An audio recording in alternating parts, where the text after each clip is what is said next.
My name is Jimmy O'Dowd, and St. John's is my church. I'm 15, and I go to Bishop O'Dowd.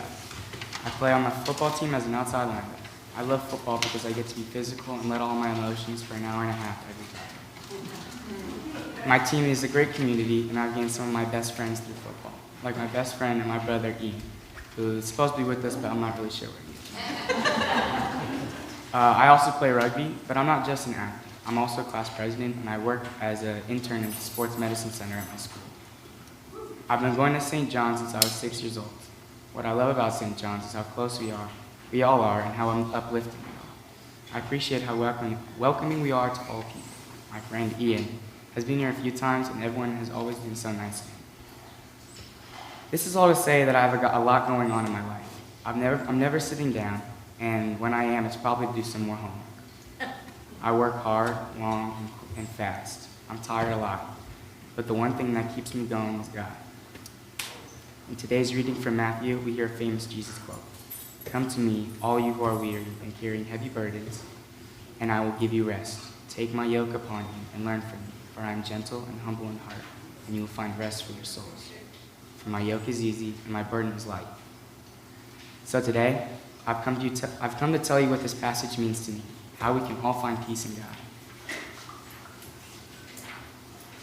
First, you have to let God work in your life. I want to talk about how God works in my life. In football, I pray before every play. Every time before I play, I pray to God that I am strong, physical, healthy, and have fun. And I ask that He helps me walk in the way that He wants me to, and so that our team can win.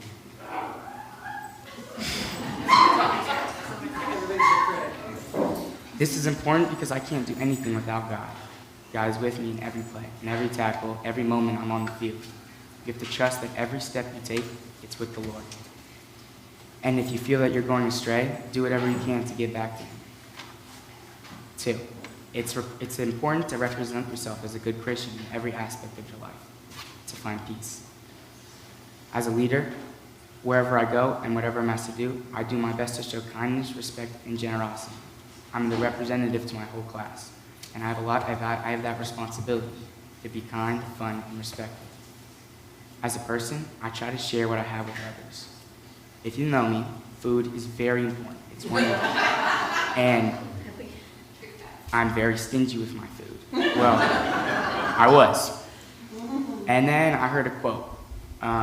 It was by someone named Jesus, and it went something like, "If someone asks for your sweater, don't withhold your shirt." And that really struck me because there's too much stinginess in the world to not give people what they need. And if you can't give someone one of your 3 tacos, I think that you need to really think about what's going on right now. And it's hard for me to give up my food because food is really important to me, and I love food. But I do it anyway because that's how I show that I care about you and that I care about everyone.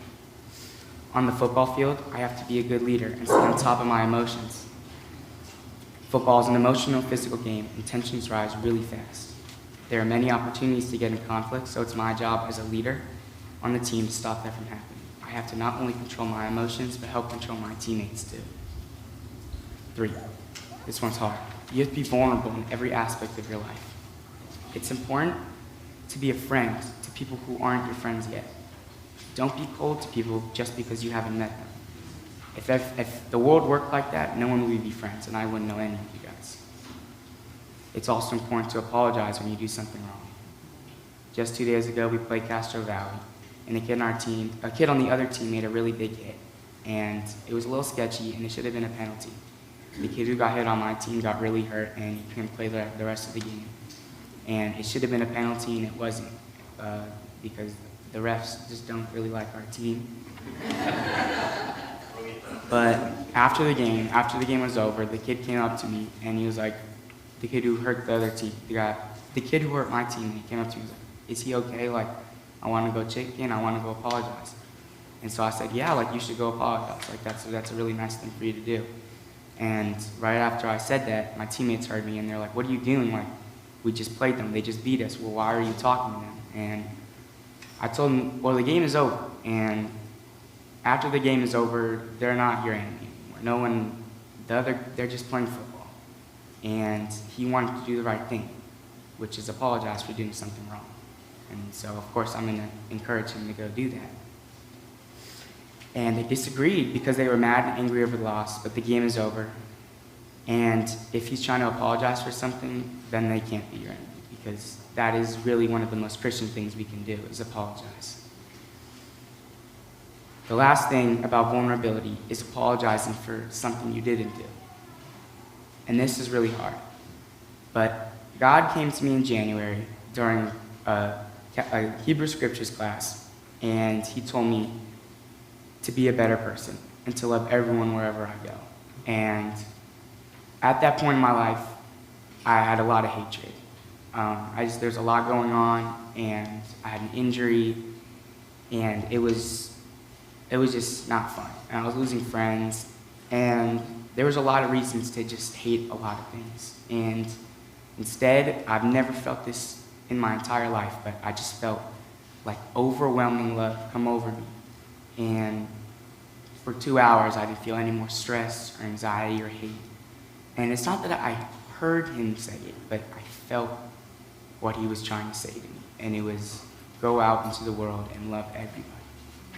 And from that point on, I went back into all the relationships I've ever had, the ones that were bad, and I just apologized, even if I didn't do anything wrong.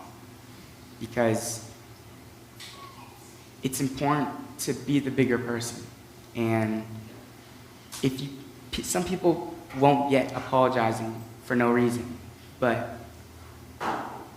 and it doesn't really make sense. It's like, why would you apologize for doing something wrong? You're supposed to say sorry when you mess up. But it's important to mend broken relationships. And there's too much stinginess, and there's too much pride, and there's too much hatred, and there's too much selfishness to go out into the world and hate, especially right now.